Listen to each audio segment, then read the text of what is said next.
আল্লাহ ভুল করছি, আল্লাহ মাফ করে দাও, ক্ষমা করো। আমি ক্ষমা চাইতেছি, কিন্তু আমি ক্ষমা করি না আরেকজনকে। তুমি ক্ষমা করো না, তুমি ক্ষমা চাও কোন সাহসে? মুসনাদে আহমদ ইবনে হাম্বলের হাদিস, চমৎকার একটা ঘটনা। কানগুলো খরগোশের কানের মতো খাড়া করে শোনেন। আল্লাহ রাসূল সাল্লাল্লাহু আলাইহি ওয়াসাল্লাম কোন একটা মজলিসে একজন আনসারী সাহাবীর ব্যাপারে ঘোষণা দিল, বলল, এখন যে সাহাবী এসে বসবে সে সাহাবী জান্নাতি। আনসারী সাহাবী এসে বসলো, সবাই তো অবাক, আমাদের কারো ব্যাপারে বিশ্বনবী এই কথা বলল না, এই আনসারী সাহাবী জান্নাতি। আবার কয়েকদিন পরে আরেকটা মজলিসে বিশ্বনবী আবার ঘোষণা দিলেন, এই মুহূর্তে এমন একজন সাহাবী এসে এইখানে বসবে, এই সাহাবীটা জান্নাতি।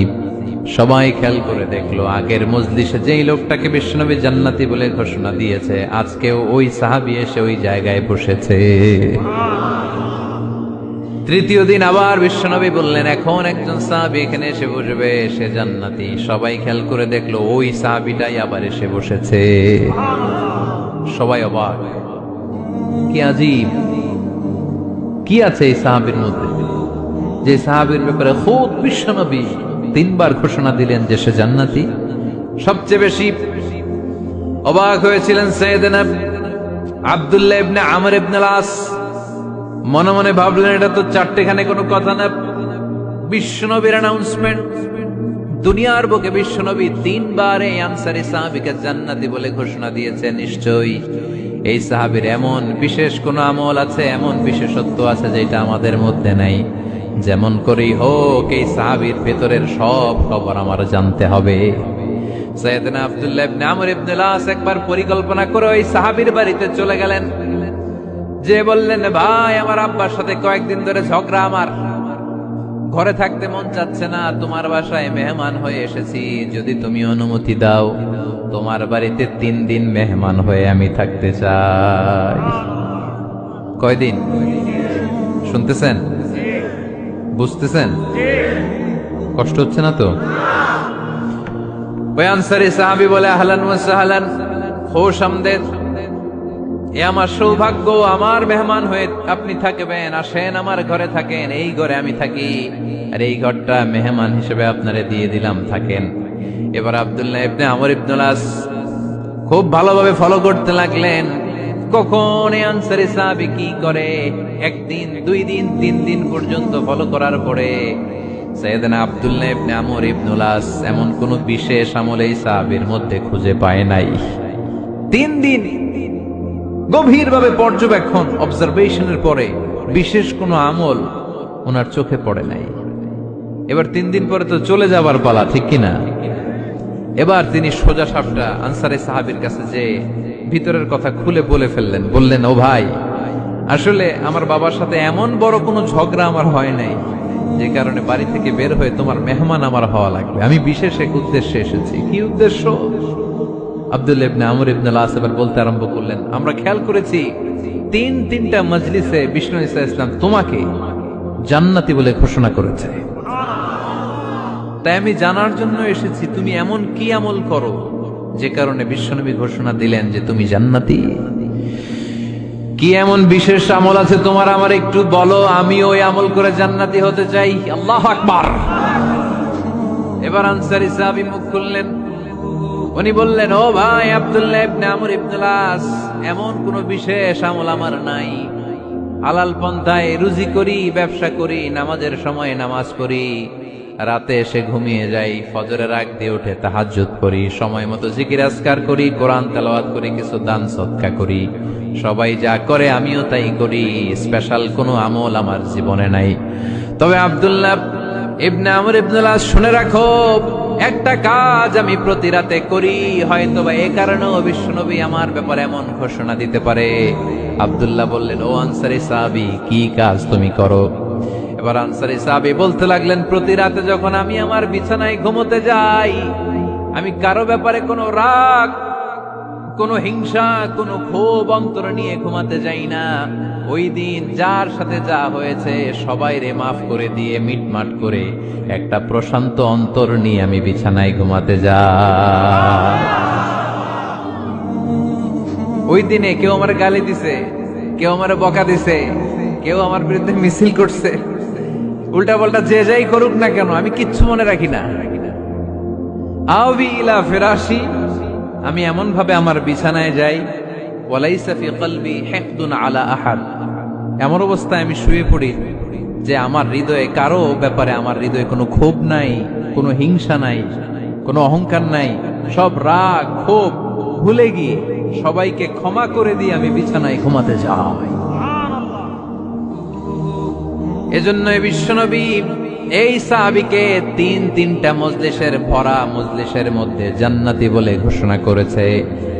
এই হাদিস থেকে শিক্ষা হলো, আমরাও যদি প্রতি রাতে বিছানায় ঘুমোতে যাওয়ার আগে সবাইরে মাফ করে দিয়ে মনের যত ক্ষোভ জ্বালা যন্ত্রণা আছে সব ভুলে যে বিছানায় ঘুমাতে পারি, এই সাহাবীর মতো আমাদেরকেও জান্নাতি হিসেবে কবুল করবে কে?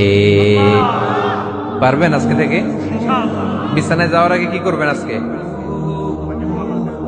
সবাইরে মাফ করে দেব। যে আমার উপর জুলুম করছে ওই বিচার আল্লাহ করবে।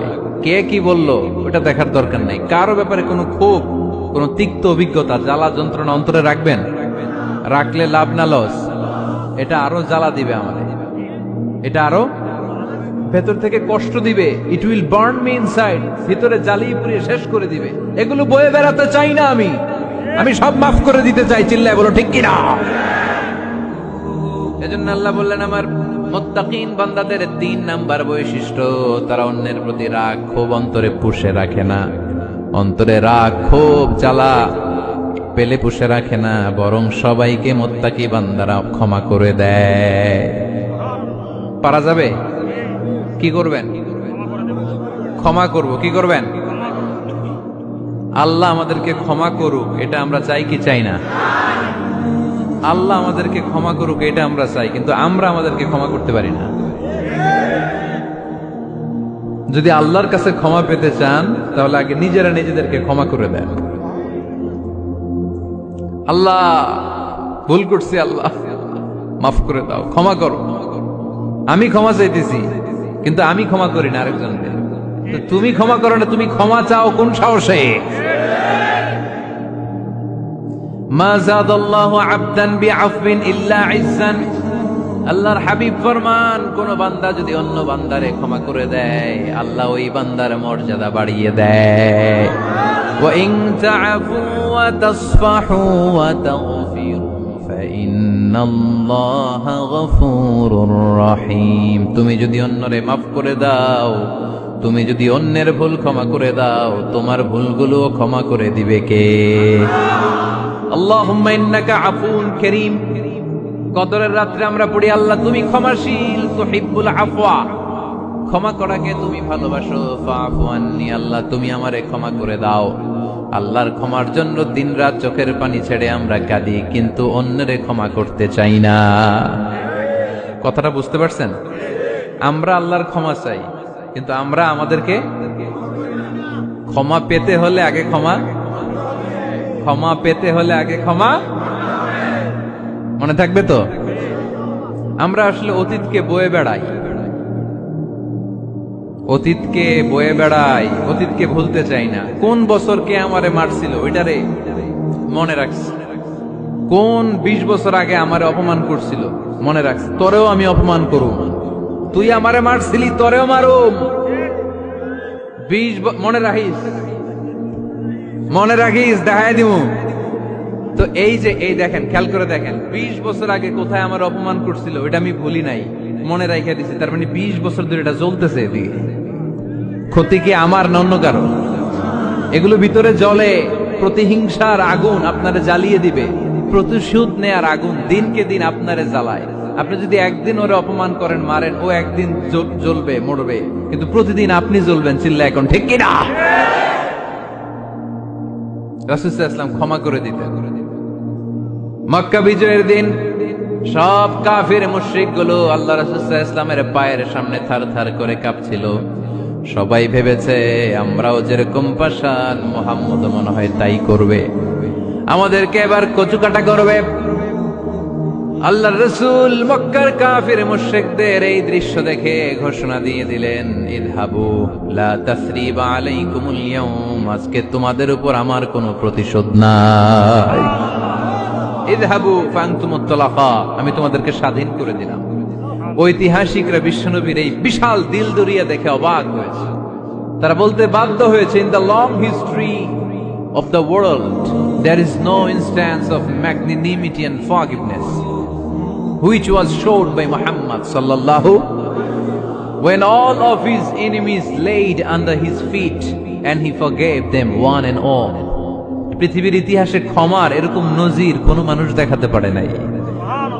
যখন তার ঘোর শত্রুরা তার পায়ের সামনে বসে থারথার করে কাঁপছিল, তিনি চাইলেই পিষে মারতে পারতেন, কিন্তু তা না করে তিনি ক্ষমা করে দিয়েছেন। এজন্য কি করবেন? কি করবেন? ওয়ালা আফিনা আনিন নাস, মুত্তাকি বান্দার 3 নম্বরে বৈশিষ্ট্য, মুত্তাকি বান্দারা ক্ষমা করে দেয়। তারা মনের মধ্যে হিংসা রাগ এগুলো পুষে রাখে না। সুবহানাল্লাহ পড়েন।